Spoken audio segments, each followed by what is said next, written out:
Hello. Hello. How are you? I'm fine. Good. Apologies for the immense amounts of connection issues we've been having today, but we're going to get this done. For some reason, the universe doesn't want you to share your secrets, but we're going to make it happen. Yeah. So, Baguley Guitars, bagleyguitars.com, you, as you've said yourself, you're not an actual guitar builder. You kind of make parts for guitars. What is it exactly that you do? Yeah. I produce replacement parts, replacement necks out of aluminum for guitars. So that's what I'm doing for a living. Amazing. And you haven't been doing this very long, have you? No. I'm doing this since February this year, 2 weeks before COVID-19. Congratulations. Well, it seems to be going very well, and the fact that we're on this show certainly points towards that. And thank you for having the time for me today, but we're on the show because I want people to see that it is possible to have a career somehow related to guitars. And if starting a business during a international pandemic is not proof for the fact that it is possible, I don't know what is. Because business seems to be pretty booming for you. You seem to be like really making a lot of necks and getting them out there. Yeah, that's right. That's good because if this was not the case, I would had a problem because I went all in, and but yeah, it is. Well, it's a very brave move, but you're linked to Chris from Jupiter FX. Is that correct? Yes, that's right. He's a very good friend of mine, and he's some kind of the reason why I started my business. Because we both had a chat while a beer, and that's how my business starts. I think I could say this. It was like, epoxy resin bodies would be great. Okay, I'll do this. And aluminum necks would be great. All right, I'll do this too. The short version. So did you look for something that like almost no one else was doing? So I know that there are other builders doing aluminium necks and epoxy resin bodies, but particularly in our area of the world, Austria, Germany, Europe, there's not that many at all. Yeah. Did you look for a niche that didn't really exist, or is it something that you wanted to do? A little bit of both, I think. It was the first thing was that Chris and I, in this case, thought that aluminum necks would be cool.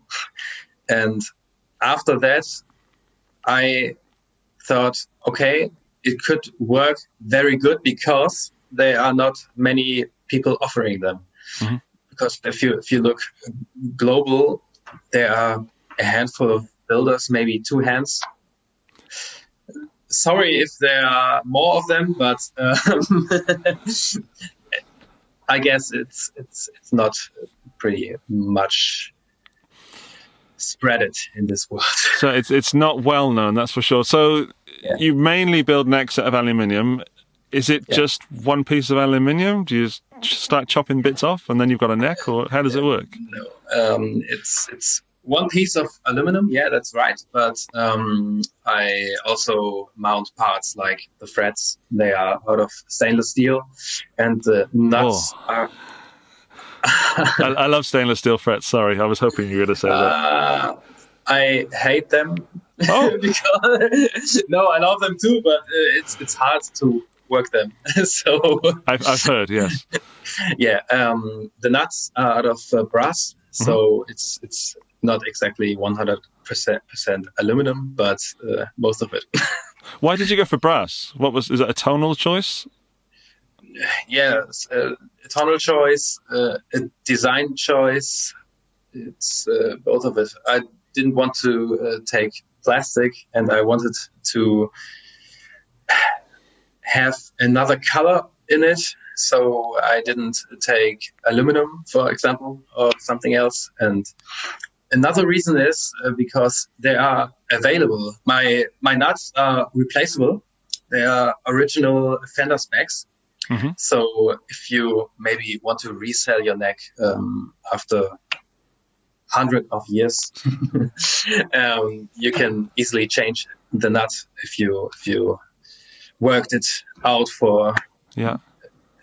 You know what I mean? Absolutely, yeah. So you can reset my necks. Yes.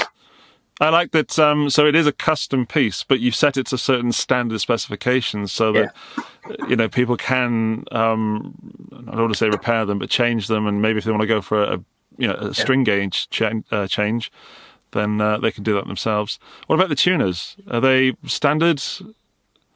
No, I use Spätzle. How do you say over there? Spätzle? I would say Spätzle, but Spätzle would probably be the English way of saying it. All right. I use Spätzle. Locking tuners. Okay. Most people would say those German ones that begin with S. So. Oh, that's amazing. So we're not really here to talk about the necks themselves, even though you have some with you, and we'll take a look at them in a moment, because they are amazing and they do grab my eye. You're everywhere on my Instagram feed, even though I may have even blocked you, but you're still coming up, because I'm seeing all this stuff. I'm mostly interested in you as a businessman, as a musician, guitar player that's doing this, because we're making this series to help people that are maybe on the fence of thinking of doing something. And you've just said that you've gone all in the time of an international pandemic, or just before, and you're making stuff that's super weird. So that's a double-edged sword, isn't it? Making stuff that's strange. Yeah. I think it's a good story to tell for people who didn't decide to start yet. Yes. Because when I started my business, it was early February. Official date was February 24th, I guess. Yeah, exact. And as most people know, 2 weeks after, 3 weeks after this, global pandemic starts, and nobody really knows how to move on. And even I didn't know when I started. I didn't know that this would happen. No. And no. And wait, there are some words missing, and and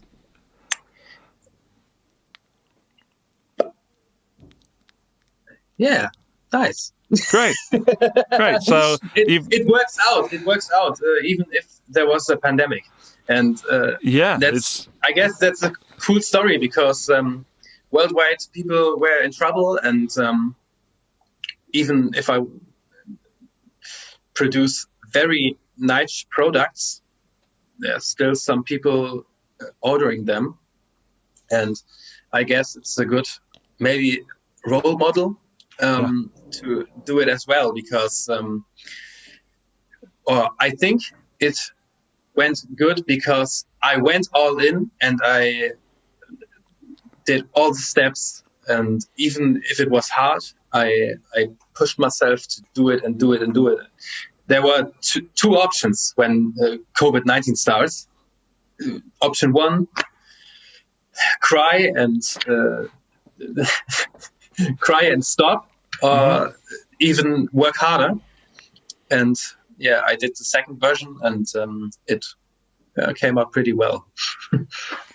So it's crazy and very positive that you found the strength and the drive to push through something that would have stopped many people. But I guess if you're going to go all in on something, I mean, I know from what I do is that once you go all in, backing out is probably harder than continuing.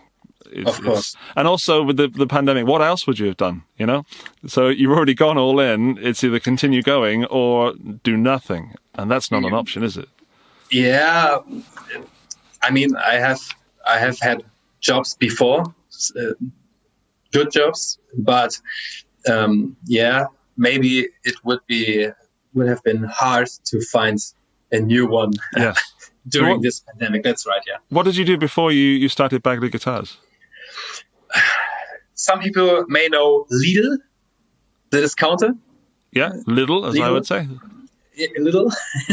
I've worked for Lidl around 8 years, I guess. And after that, I had 1 year as a salesman and sold IT services to companies. And then I thought, man, what you're doing here?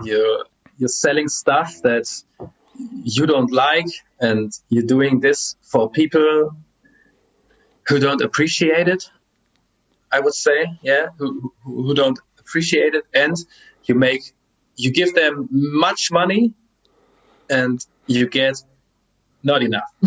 So why not starting your own stuff? And then I went all in and made some plans how to run my own business and use my facilities, my knowledge in selling stuff to grow my own business. That's great. I think there are many people in that situation generally where they're making money for the man and then seeing so Most little. people, yeah. It's a minor reason why I started doing what I do, but then it grew into a big reason. Like it's this imbalance in work versus what you get. Yeah. So it's still the case being a YouTuber. You know, it's not I don't own a Bentley yet or a Mercedes or a Rolls Royce, but after this video, I'm expecting that to change. Just so you know. But yeah, what did you do at Lidl? I started. I don't know how to say in English. A checkout, cashier. No. Shelf stacking. Ausbildung. Experience. Yeah, genau. I started with that, and then it went pretty quick. I became the job of the substitute, I guess. Mm-hmm. After that, I was a store manager in some stores, and it's hard work for way too less money. And it was pretty easy for me to change the job because it's not my life project to make my body to torture my body. So I don't think anyone really dreams of doing that, but needs must. People have to do it, and of course we are currently lucky enough to not be doing that, and that can always change. But I think that's certainly the skills, because I've known people that work at Lidl and have worked up in the management, and it's very hard, and you have to work. You can progress quickly, but you have to really, really work. And do you think that helped you in what you're doing now with the work ethic? Yeah, sure. It helps me in many cases. Not even just in my own business now, but in the job after Lidl. It's pretty hard to work for Lidl. Yeah. And if you get another job, it's like, wow. It's like sleeping. So it's a vacation. Yeah, it's vacation, yes. And now it's vacation every day because I don't really work, because I do what I love. Yeah. But I guess, are you still in what we call the honeymoon period of business, where everything's going really, really... I know you had the trouble, No. Okay. No, I don't sleep since February. Really, it's pretty hard because I think the hardest thing to learn while starting a business is that you have to put away the fact that you get money every month and it's safe. Now I get money hopefully every day, but not really every day. But it's a complete... Wait, I have to go to the door. There's a cat. Suddenly there's a big cat. No, that's my dog. But wait. Dirk is having furniture delivered today, and he's actually sitting in a mostly empty room. So we're lucky enough to grab him today. It's the second time this has happened. Last time it was a guy delivering an amplifier to Mikey Demas. And this time I'm going to go for table, possibly chairs. 2,000 years later. Well, sorry about that. That's okay. Such a big puzzle. Okay, now I'm... Right, okay. So you said you haven't slept since February. Yeah, yes, and I still don't do this. No, but we've been interrupted, but I think previously you said that you're up at 3 a.m. and your girlfriend hates you because you're doing things. Yeah, but I won't stop to do this because that's part of my success, I think, because the most of my customers say that I have such a great service because I answer. And I think it's pretty easy to answer. Mm-hmm. Mm-hmm. And if they spend that much of money, I have to answer. And I have to answer as quick as I can. And yeah, even if I have to answer 60, 70 mails a day, maybe, I'm able to. So I do it. And I do it all the day long. It's people think it's very hard to get a customer, but it's also harder to retain a customer because you can get a customer and give them terrible service and a terrible product, and not only will they never buy from you again, they'll also tell 50 people. You know. Yeah, even in the first stage of a business, it's so important to have happy customers, because if they're not happy, they tell. If they're happy, most of customers don't tell if they're happy. No. But if they're unhappy, they will tell the world, and this would cause the end of my business, maybe. So sure, especially in the social media age that we're in at the moment. Yeah. It just takes one experience, which I know is adding. It's adding a lot of pressure. So what we're talking about right now seems as if things are, you only have an option if you can not sleep since February, you know, but there are, you have to work super hard, and then the business has to until the business gets to a point where you can back off just a little bit, you know? Yeah. To do this, I've hired someone. What does that person do?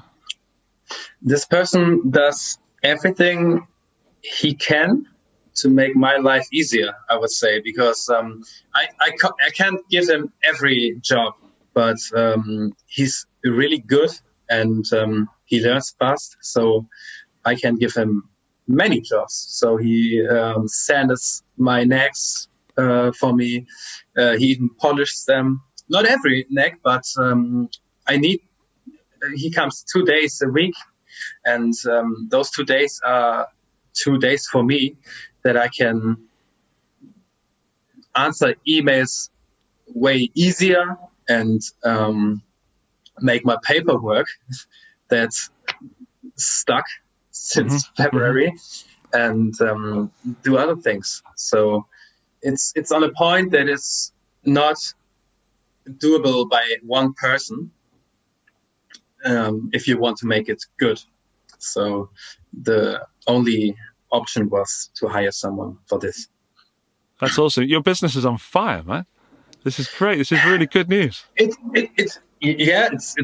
great, and I'm really, really grateful for that. But it's also hard, and it's not that I swim in money because of this. Because during the first stage of a business, you have to invest money.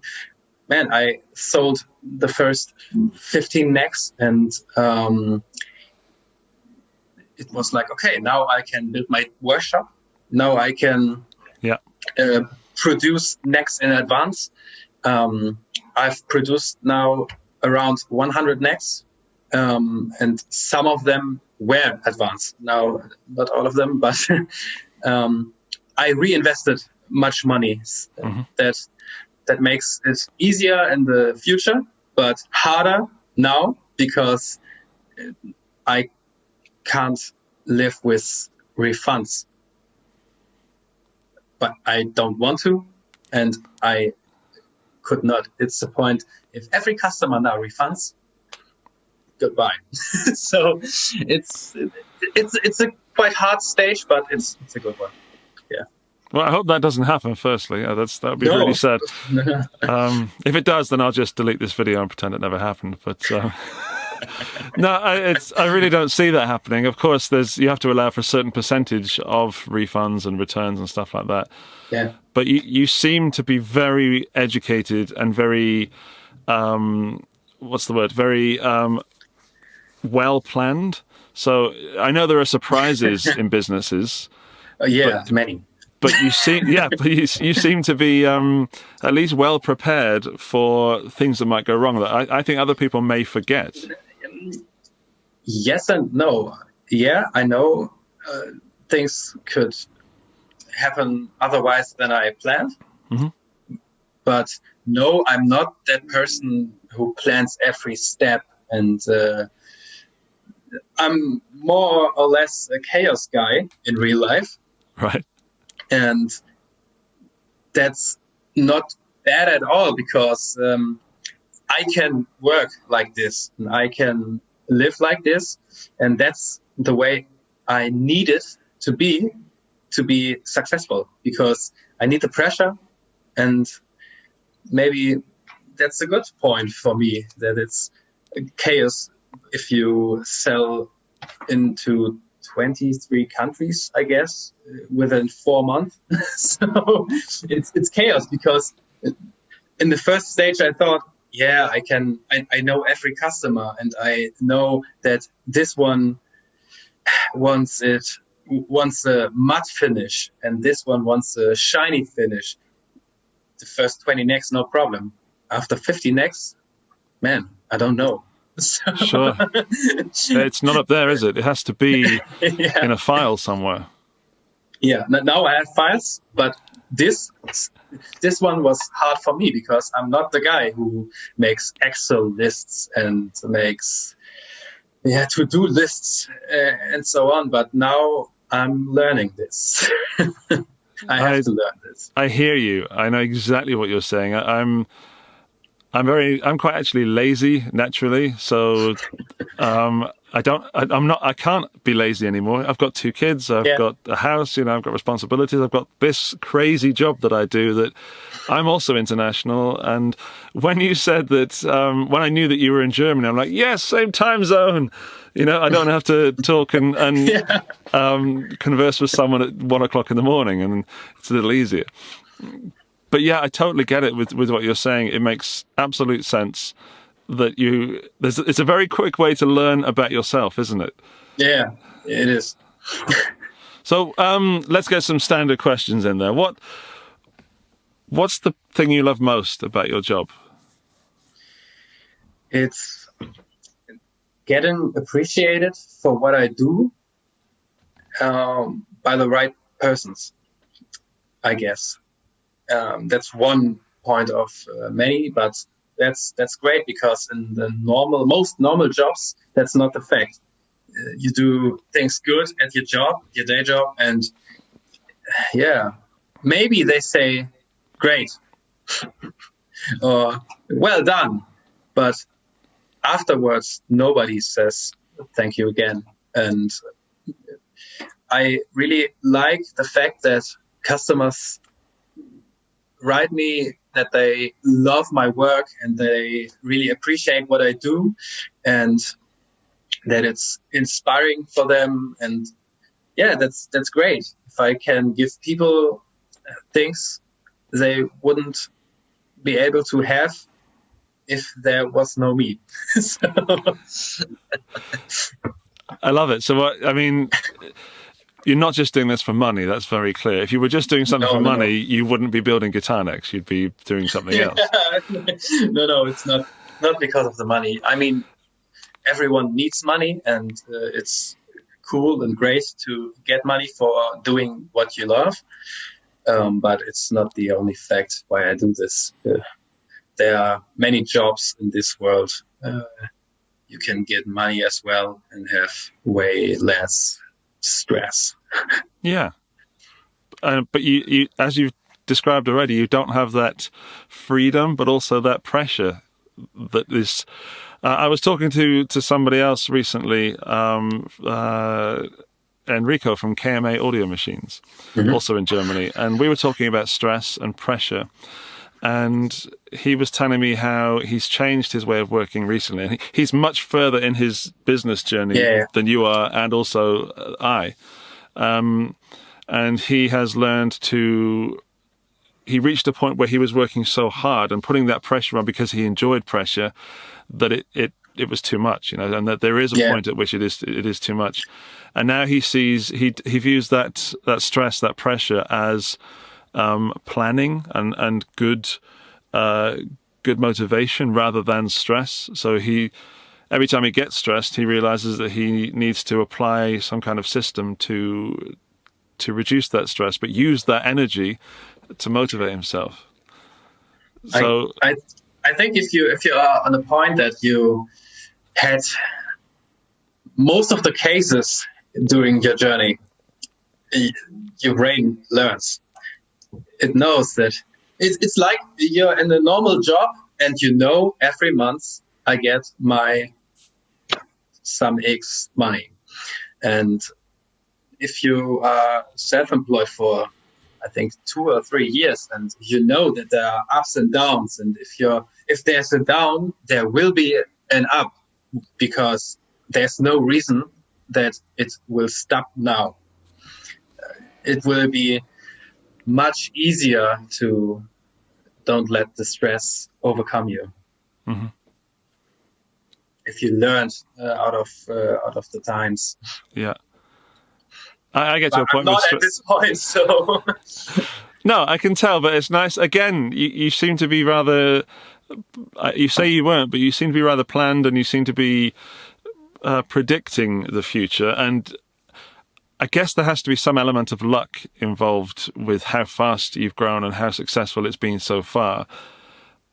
But I believe you make your own luck, and if you weren't ready for all those orders to come to you, if you hadn't, done the stuff with Lidl and done all the other stuff bringing you to who you are right now, then you could have failed, even though you're getting 100 orders. What do you think about that? Yeah, that's right. Can you re-ask your question again? Sorry. No, it's okay. So it was a very strange way to speak English. So I think you've been very lucky. There's an element of luck in what you've done and what you've achieved so far, like right timing, right place, knowing Chris. The guitar market is accepting that sort of product at the moment. But also I believe you make your own luck. So just because you're lucky doesn't mean you'll succeed. If you get lucky, then you need to be ready to provide things. Yeah, I don't really like the word luck. But I know what you want to say, but I'm not the person who would say anyone has luck if he has success. Because in my opinion, there was no luck. It was hard work over years to get some skills that maybe some people don't have. Mm-hmm. And it was the way I started this business, why it works. And from the outside, one could say, yeah, this was luck, because he said, yeah, I have some necks, and sold all of them. But it was much more work to sell those ones, and also some plans behind that. Even if I say I'm not the planning guy, but there were some plans, and I thought about how to sell them and how to get in touch with new customers. And I've started with many products in a short time period with pre-orders, because I knew that if I just sell one neck and let other potential buyers stay in the edge and don't be able to buy a bass neck, for example, there's money laying on the ground and I don't grab it. Yes. And who doesn't need money in the first stage of a business? And every time. So it was kind of planned, and I don't think that is luck. A big part of my business is my network, and that's why some things work out so well. And my network wasn't luck. My network was hard work over the years to get to know people, to give some people some things they are not able to get without me, and get some things I'm not able to get without them. So networking is a big point. Sure. So would you say that without your network, the connections you have, you'd be in a different position right now? Of course. Yeah, I would be. My production, for example, I don't produce the necks completely on my own because it's not meant to be. Because if I produce 5 necks a month, then I could buy maybe a small CNC mill and do it on my own. But man, I produced around 100 necks since I know you March. have some there right now, so let's see them. Bring them up and show them. We've gone all this time without seeing them, so I'm curious. There we have it. Look at that. Yeah, that one will maybe hang on the wall the other day, because there's a cable for a lamp. And I want to make a lamp out of it because I want to see it every day, because I'm proud of this. Yeah. Yeah. That's a shiny one. Yeah, you can see yourself, and you can see my dog in it. Look at this. That's the marketing. You can see your dog in them. They're so shiny, you can see your dog. Yeah. Yeah. I have a production. Milling my necks, and this production is because of my network and Sure. because of my ability to make deals with people.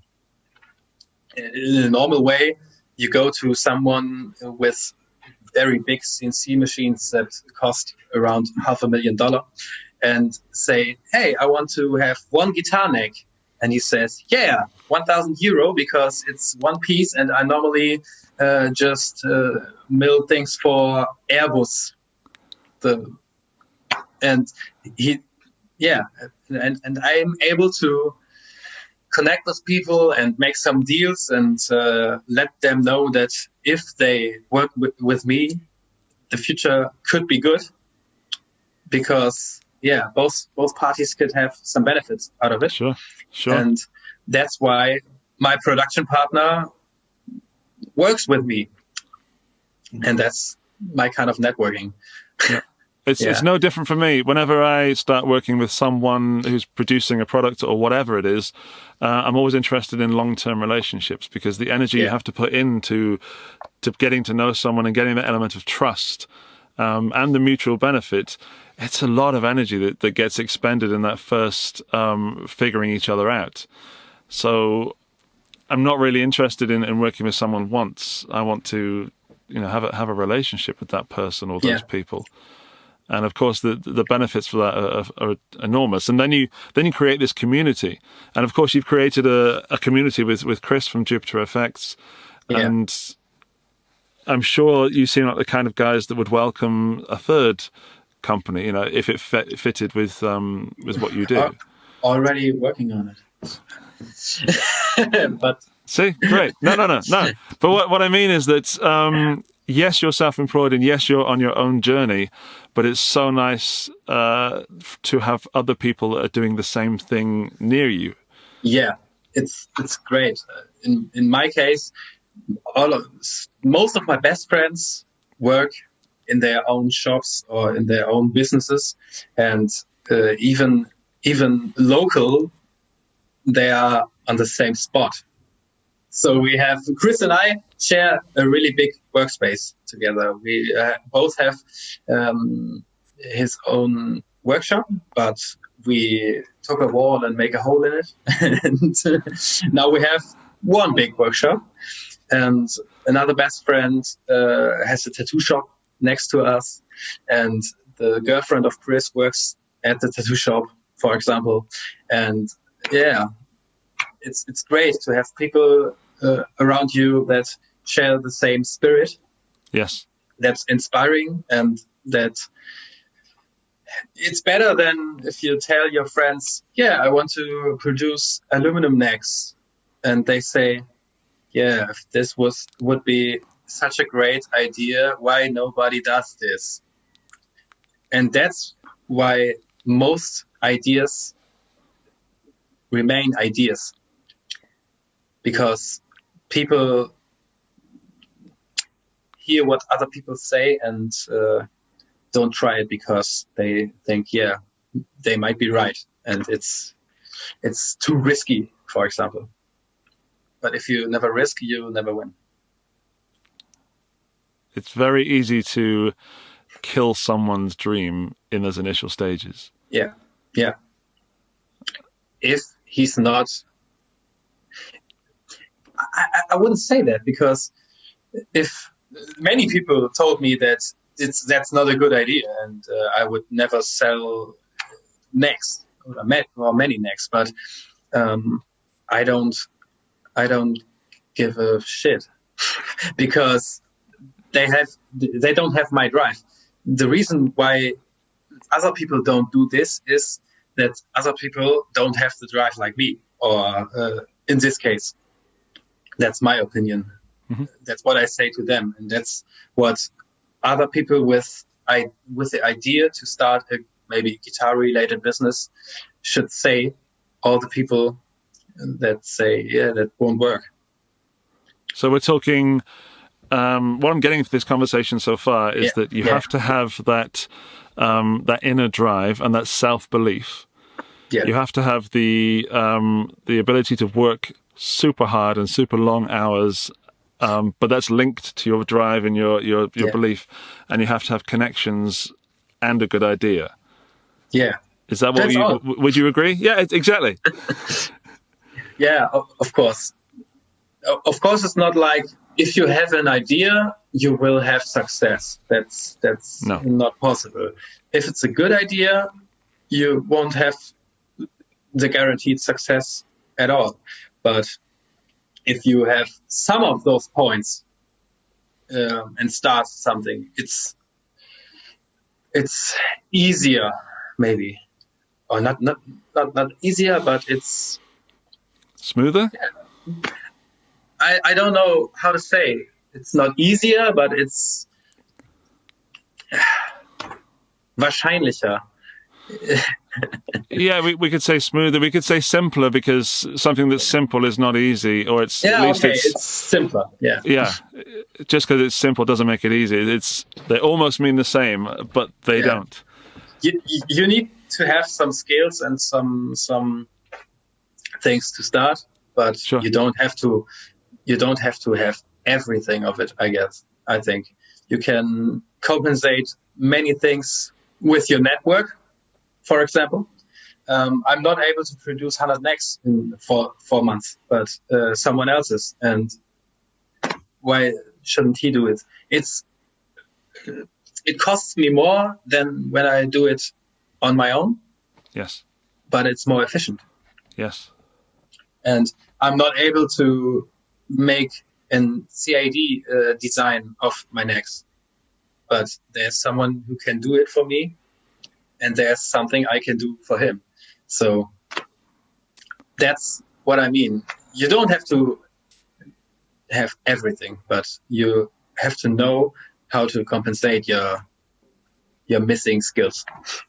Yeah, for example, I can take that internally and say, okay, when I started a YouTube channel, I probably should have outsourced someone to do the thumbnails for me, the images, because I didn't know Photoshop. Yeah. looking back, should have just done it. Should have spent some money, but there was no money coming in at all. So it wasn't as if I was building something, selling it, and some money was coming back.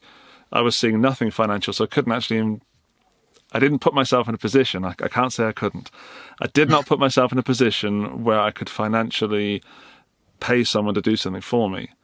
Yeah, and YouTube is a good example for this, because when did you start to get money from YouTube? I mean, that takes a long time, and of course you are not able to spend much money in the first stage, because it's not a job at all.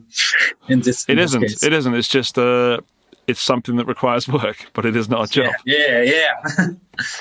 It's a hobby, isn't it? It has to be a hobby until it starts making money. That's a good way, yeah. But just like you, I was driven. I was doing things that other people weren't. Now, I will say that now, at this stage in my career, that the people that do the same as I do, we're mostly all friends, and everybody's extremely, like this community, we're all very welcoming and very encouraging and want everybody else to succeed. There's no competitiveness, or if there is, it's healthy. Yeah, but I didn't know that back then. That's a good point. In my business, it's quite the same. There are not many builders for aluminum necks, but most of them are in contact with me, or I am in contact with them, and they appreciate what the other one does. And they say, man, your stuff looks awesome. And that's not typical, I would say, for businesses. It's a guitar business thing that people know that competition makes it better for everyone. I would say it like this, because if they're in my case, for example, the most aluminum necks have a similar headstock design. Not the same, of course not, but most of them are 3 aside, is 3-3, and mine is 6 aside. And that's another thing. And now I lost what I wanted to say. So there's a healthy competitiveness. Yes. Healthy competition. And if there weren't 5 companies doing the similar headstock, mine wouldn't be so successful, because it's out of I don't know, man. Sometimes, I know you didn't like the word luck, and I wasn't insinuating that you are lucky. I was more getting to the fact that there's the metaphor where you see the swan slowly going through the water, and under the water he's doing this and really working. So that's what I'm saying. To the outside, it looks a little lucky, but it isn't. And I think that part of that luck is getting seen. So you obviously know social media, you obviously know the modern world of business, and that to come back to what you said about maybe it's the guitar business that is encouraging.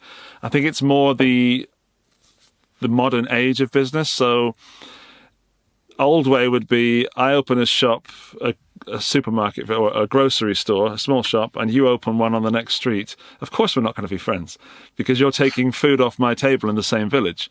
But because you're in different geographical locations and there's enough people buying because of connections, they can support you all, then why not? There should be healthy competition. And the purchaser wins, because if you see something that is better than yours, you're going to want to make yours better. That's the nature.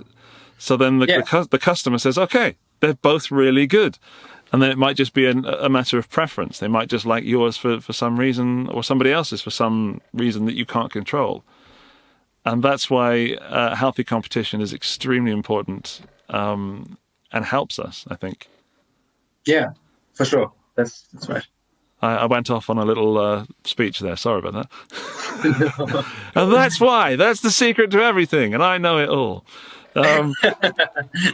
So you're doing the necks. You're working with Chris and alongside Chris. That must be so much fun, being with your friends and having this inner strength, like a combined team, even though you're independent. And I'm very envious of that, because I get that, but only online. And I get to go to events and things and meet people, but I can feel that you're supported emotionally. It's great to have this support even physically. Okay, maybe this sounds a bit weird, but no, you know what I mean. I do. In person, yes, face to face. So we can talk about things face to face, and that's great. And we can go to work together because we are living in the same country, not country, in the same village same or city, village, city. It's in between, and that's great. If there's a day when I say, man, it's so hard, and I want to quit, hard set. There's Chris who says, man, are you dumb? It's working well, and just come on, get your feet off, and go to the workshop and work. And the same in the other way. If Chris has a bad day, I'm there and cheer him up, and that's great. You need to have good friends if you want to be successful in your own business. I don't think that anyone could do this on his own or her own. Mm-hmm. Man, I'm so glad that we're speaking today, because I didn't know what to expect from this conversation, because you are so new in what you do. Yeah. I was just very interested in your products, and then you as a person, and hearing everything you've said so far. I think this might be one of my favorite conversations in this series, because you seem to really have the essence of what success is. And I think that saying you're new to this would be unfair to you. It seems like this has been going on a long time, at least in your head and in your ways of living. So making those connections over many years and stuff. I think people are really going to love this video, because there's so much to learn from it. Because you sound like you know what you're doing, and you sound like you love it. Thank you. I really appreciate that, because I don't know what people think about me, because, as I say, I'm new on this market and no idea what people think. But obvious they kind of like what I do, because some of them buy stuff. Yeah. But it's interesting to know how people see it from the outside. Sure. That's one of my plans to make this thing so big in this short period of time, was to make it big from day one. To be someone, be someone. Talk as you had a team. Yeah. We are offering, for example, man, it was me on my own, but we are offering. And some days it was right to say we, because some days my girlfriend helped me out, some friends helped me out to send some necks. But make it bigger than it is, and maybe it will grow then, because people see it and think it is also it is already grown. I heard there's a saying, an expression in English, dress for the job that you want. Yeah, not for the job that you have. And I heard it today, or read it today on Facebook in another conversation with Jay Leonard J, also a fantastic guitar player and great YouTuber and general angel of a human being. And he said it because he's been doing certain things with his business since day one, and I didn't have the confidence to do that. And now I've just read this tiny sentence, and I've heard this saying thousands of times in my life, but now I've read it from that guy, and now talking to you, I feel extremely motivated, and I feel very, very secure in my choices. And I hope that if someone was watching this video thinking about doing something in the guitar business and they have a clear plan, I hope, and I'm pretty sure, that they're going to take your confidence and your strength and say, yeah, I can do that. I know there are risks, I know there are downsides, I know there are bad days, but I want to do this. And then as long as they've planned it, they should. The thing with risks is not to, you can't eliminate risks. That's clear. But I think if you think about the risk and make a plan how you can minimize the risk, that's a good way. If you say, okay, my risk is that nobody will, no, that's not a good idea, but my risk is that I don't have the money for this, and I would need to produce many necks in advance, because if I just produce 5 of them with my production partner, they will have a really high price per piece. That's my risk. Okay, if just 5 people would order this, I couldn't do this. Yeah, my take on this was, okay, take pre-orders, make advertisement, and take some dealers, talk to some dealers worldwide and check them out, and then talk to your production partner and say, okay, just make 25 of them. I will sell them, but I can't. I might not be able to pay you one day after you gave them to me, but I will pay you. And so I had 25 necks, had some pictures, and people thought, okay, he sold 25 necks. And then I sold 25 necks. Yeah. And the next 25 necks, and so on. So it's just the thing, what you do out of your risks, or with your risks. Risks are good because risks make you, give you motivation not to fail, because you know your risk, and oh my God, when this happens, I'm pretty in a bad position. So you have to do everything to avoid that. I think it's really, firstly, I totally agree. And it's a bit weird, sad, but I hope you know what to say. What I was going to follow that with is that the definition of a risk is doing something outside your comfort circle, and your comfort zone. And if you want to achieve something new, you have to do something new.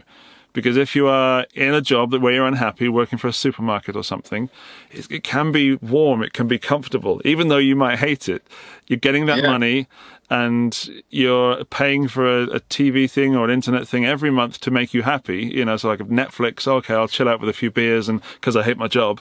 And that job is paying for that. But if you think about it, if you stepped out of that comfort zone and think, what is it I want from my life? Yes, there's a risk because you're going outside of what you normally do. But unless you go outside of what you normally do, you're not going to do anything new. Yeah. I think there are so many ways to get money in this world that the risk to give up a paid job isn't the greatest risk at all, because that was my opinion. I thought, I have a job and it's well paid, but I don't have this job without a reason. So if I fail, I will get a new one. Yes. And if I fail and won't get a new one, I will find another way to get money. And if you say this to yourself and think about it, there might be the point that you realize, that's true. And why not trying everything what I want? Because if you have a good job and don't want to give it up, just ask yourself, why do you have this good job? And maybe the same reason you have this good job could be the reason why your business runs good. To I agree, but to totally disagree, just for an example, I have a few friends that work for big companies, and they work so hard, and the companies make a lot of money, but also these guys they also make enough money, good money, so they're happy to stay in that comfort zone and stay working for that company. So I'm not saying, everybody go and quit your job and start a business. Yeah, of course. Not everyone is meant to be a self-employed person. That's good, because if this would be the case, there would be many jobs missing in this world that are essential. But if you're a person who thinks about running your own business and have maybe the only risk you think is your job, you quit your job, and then what's with the money? Man, think about why you have a good job.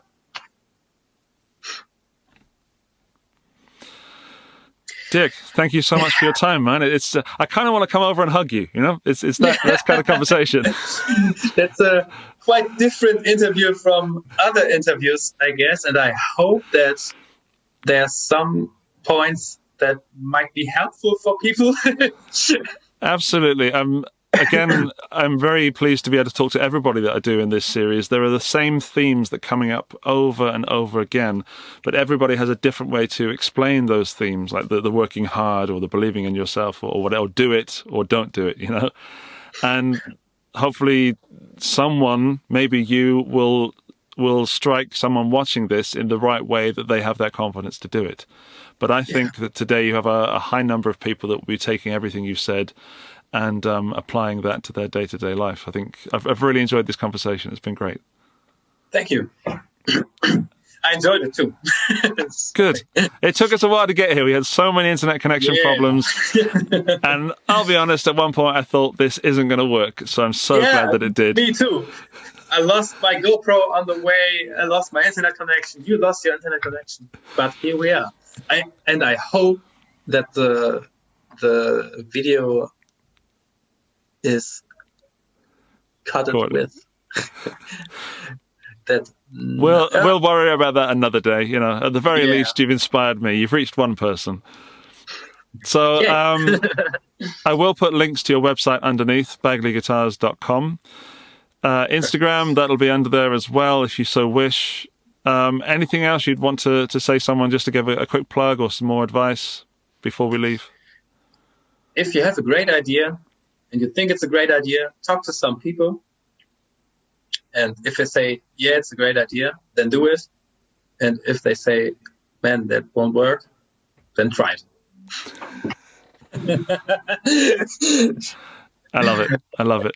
Dirk, thank you so much for your time, man. It's been a pleasure. And to everybody watching this, please go and leave Dirk some love in the comment section. And I'll see you again soon. Thanks, man. Thanks. Have a great day. Bye. You too.